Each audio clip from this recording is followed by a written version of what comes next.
Tēnā koutou katoa. Hi, I'm Chase Hancock, Principal Policy Advisor at GasNZ, and as David said, lead on roadmap development. I'm excited to be here today to talk to you about what we're up to. I also want to say thank you again, I guess, to the organizers, sponsors, and everyone who's attended. This has been a great conference. I definitely woke up really invigorated this morning. I don't always feel that way after lunch, but it's fine. So what I want to do is add to that, right? So I want to tell you what we're up to. I realize there's a few things we need to get across. So we'll start with what is the roadmap, right? So typically, let's see. I've got a few topics there, won't waste time. But what is the roadmap? Typically, a roadmap is something that details how to get from A to B, and it lays out that path forward by describing the key steps that are there. This effort has the distinct advantage of being able to capitalize on the work of others. So we domestically, the sector's done much work to characterize the role of gas in our current energy system. They've also developed scenarios and pathways to describe the challenges for the transition and beyond. And I guess what I see is there are ample resources to construct a vision of the future. I also see that the Bioenergy Association, the gas industry company, and others in the sector have done the groundwork to understand the high-level potential for biogas in New Zealand. We've talked about it quite a bit today and yesterday, and we seem to have some general agreement on that, which is amazing. And lastly, biogas sectors overseas have provided a wealth of knowledge and experience to grow and sustain a renewable gas sector really well. So we've got a lot of resource here, and that puts us in the position of looking more at the gas roadmap as something that will build upon the work of others. It's something that will align stakeholders and develop a focused plan for impactful advocacy and action. In short, what are the near-term needs of the gas sector to develop the future that we see? So although the roadmap itself has a broader scope, today I'm going to focus on biomethane for obvious reasons. And with that, we'll set the scene.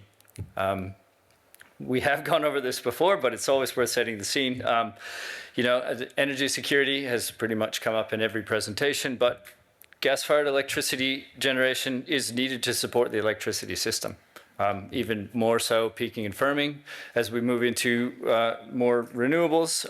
And we also know that with a pretty high level of certainty that the speed of reducing gas use for that particular function needs to be carefully managed. So looking at alternatives like we have in the past couple of days is amazing.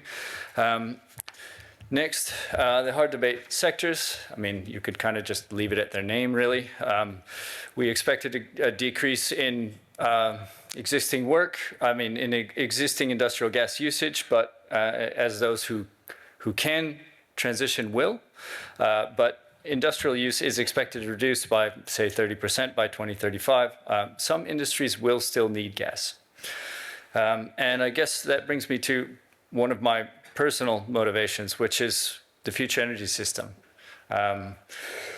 One of the most important roles of the current energy system is to build the next one. The entire energy system and the gas sector itself, we owe it to ourselves to make the best use of the resources we have to build the next sector.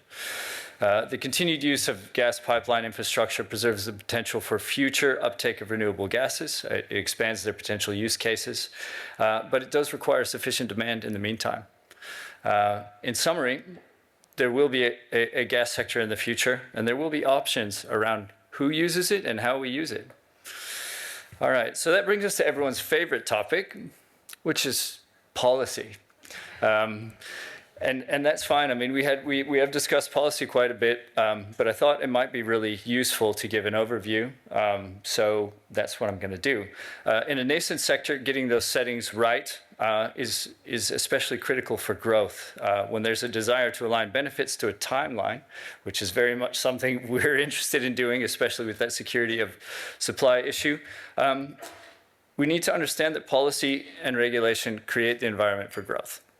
So I thought I might kind of lay out how the sector looks from a policy perspective, and I will see if I can leave a little bit of time at the end to engage on questions around this or any policy pieces you want to talk about. But I guess we start at the feedstock side. Landfill levies, waste bans, those are the major ones there. If you look across the globe, they're virtually existing quite ubiquitously in all across all of the jurisdictions I looked at, and I would expect them to be there. Is often the use of biogas is driven by waste treatment drivers. So that one's pretty simple. And then we move to the supply side. I guess it's probably worth noting what that is. So I guess this is kind of more policy and regulation that encourages development of the supply of biogas rather than demand. These are typically targeted, they target things at project level, and it's usually direct government support. So these vary. There's quite a suite of things that you can look at, right? So the most direct is some grants and loans, feed-in tariffs. You've got tax credits, and then you start to move to more market-based options like contracts for difference, tenders and auctions, and the oddball in the group is kind of approvals and permits, right? So that affects things a lot on the supply side, but is really relevant to this conversation. I would say that, you know, if you do a policy scan across the globe, you're going to see that all successful jurisdictions employ a mixture of policies in this area. It's typically not just one. So that moves us to distribution and trading.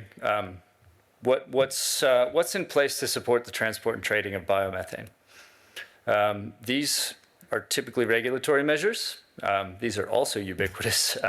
That's renewable gas standards are going to be there, and then grid access in some form or another.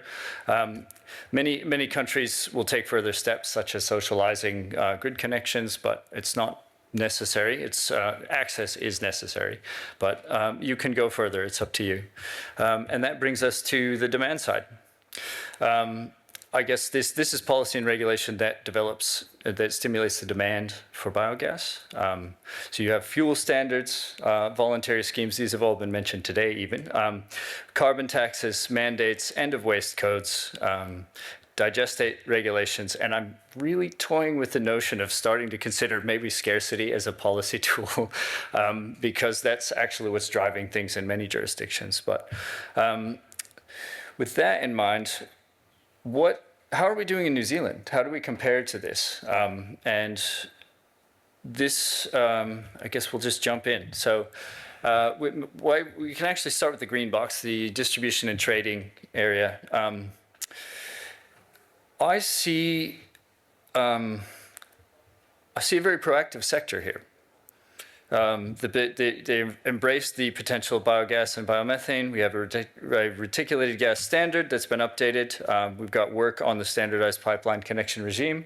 Those are appealing things. We move to the right on the demand side. Well, I guess we've got voluntary schemes under discussion. We've got carbon taxes through an ETS that we can't really access. We've got mandates that are also under discussion. We've got digestate regulations that are in progress. So we've got some activity, but we also have the big driver, which is another shortage of supply. Let's go ahead and move on to feedstock. So we'll go all the way to the left. The feedstock, we do have landfill levies in place. Many would argue they're not priced right. And then we almost made it to the waste bans, which has been mentioned quite a bit. So organics still go to landfill. The interesting part of our system is the supply side. There aren't really incentives there at the moment. And the question I start to ask, is what is the role of policy, right? It's not there to do unnecessary regulation or to put something in place. It's there because we want some outcome. And the question that I want to ask and I want to hear from you on is, what outcomes do we want? And if those outcomes merit supply side requests, then we should be asking. So with that in mind, we'll go back down to the crowd. Who's here? All of the pieces to the puzzle are here. It's always amazing when you come to a conference and you have that. But this one is especially interesting because it has so many disparate sectors and pieces, and everyone's here.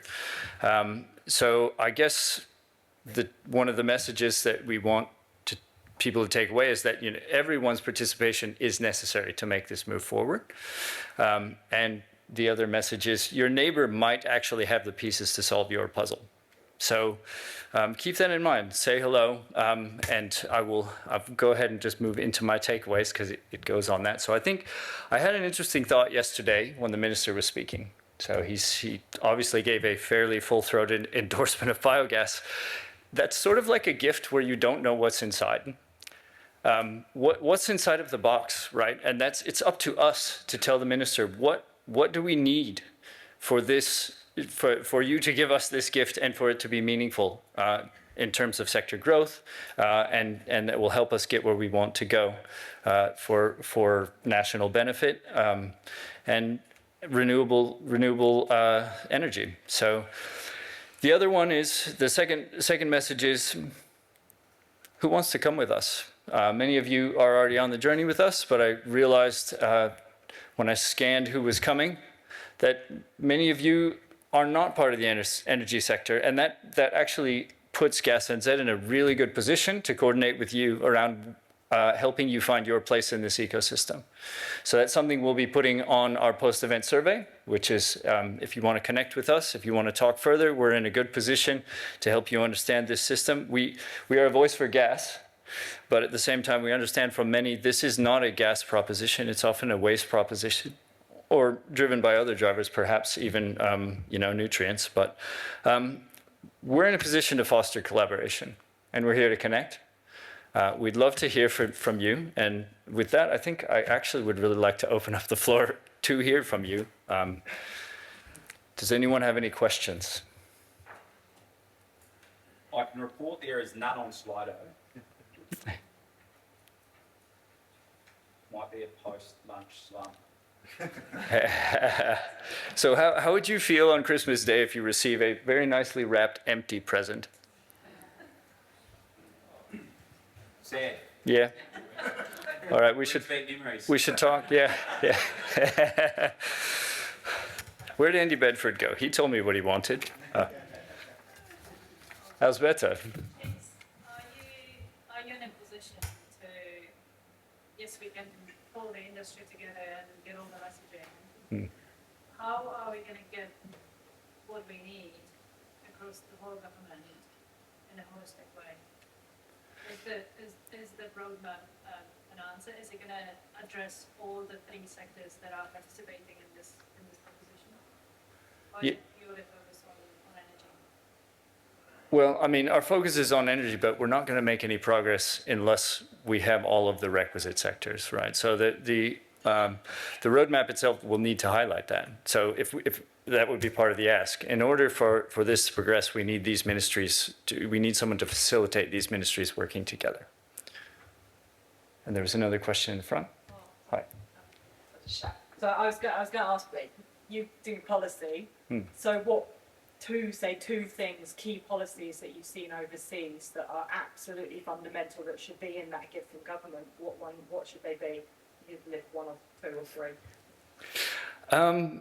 Look, this is a bit of a personal view, but I'm a fan of contracts for difference because they lower the risk for everyone. They're market-based. I find that to be really quite a reasonable approach. But I'm not really interested in my point of view. I really want to hear from you because, like I said, alignment's key here.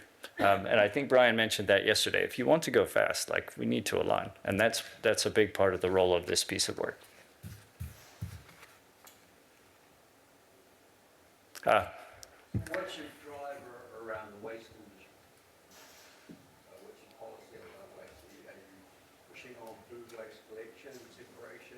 And, you should talk about the two big guys. But you've got the likes of Wasteco, Northern Waste, a whole bunch bunch of others that are now in the market. Take out the big orange and the other. Yep. There's a whole bunch of others. So we should policy push with them, drag food waste and that organic product out. Yep, I can say one of the most common things I've heard in the past 2 days is we want to stop organic waste to landfill. It would be hard for me to say that that won't end up in the roadmap. Does that help? Yeah, like it's, got Conrad here that, you know, we need, he's funding curbside collection trucks. Yeah, But curbside is not the only organic waste. true. There's a whole lot of little gather, you know, there's all the commercial organics and those sort of things that need to be collected. And where are we gonna push that to? We've only got one plant at the moment, where's your other plants? Where's it going to go to if we start developing a waste collection operation? You get that food waste organics out, what are you gonna do with it? I actually feel like you're painting a really optimistic scenario, which is that we're somehow aggregating the feedstock before the plant gets established. But if that happens, I mean, we're definitely in a place to help with that sort of coordination. So, Like, I'm paying $334 a tonne for waste disposal. So I wanna get that food waste out of that, and I need somewhere for it to go. And that's where I talk with Andrew and the guys and that, and but I'm only a little operator. hmm. I live in Eastern Bay and that, I've got supermarkets and that sort of thing. You go to the bigger guys in Auckland City, you're collecting curbside, we're even collecting all the, that from all the industrial land, filling that with eco stock. But you've got a whole country with it. True. It's the hard drive behind that, you know, the orange and the other and that, and I push them harder in that, and you've got the likes of, Smarts, and that Smarts is mainly owned by the big Kiwi investment company. Doesn't seem to be pushing harder on those guys, which we need to push them harder. Yeah. Well, it sounds like you've got some waste that's unspoken for, which is, this is one of the few locations where it's pleasant to hear that. So, in the back, is that Dennis? Do we have a mic at the? Thank you for your question. I'm happy to chat afterward. If I may, so just thinking about this, from a government point of view, we've got multiple ministries involved. This current government, what they do like is they like things that have got clear benefit for the cost that's spent. Yes. They also like dealing with one coordinated approach, so therein lies an opportunity. So, and we're encouraged as ministries to talk to each other. So different ministries will have funding for different parts of the package. So I was talking to Alberta before. There's an opportunity to create a straw man and then go to our people that do the fund allocation. So the approach at the moment in this government is come up with a straw man or an idea, and then they work through into shaping up the application. So what's consistent?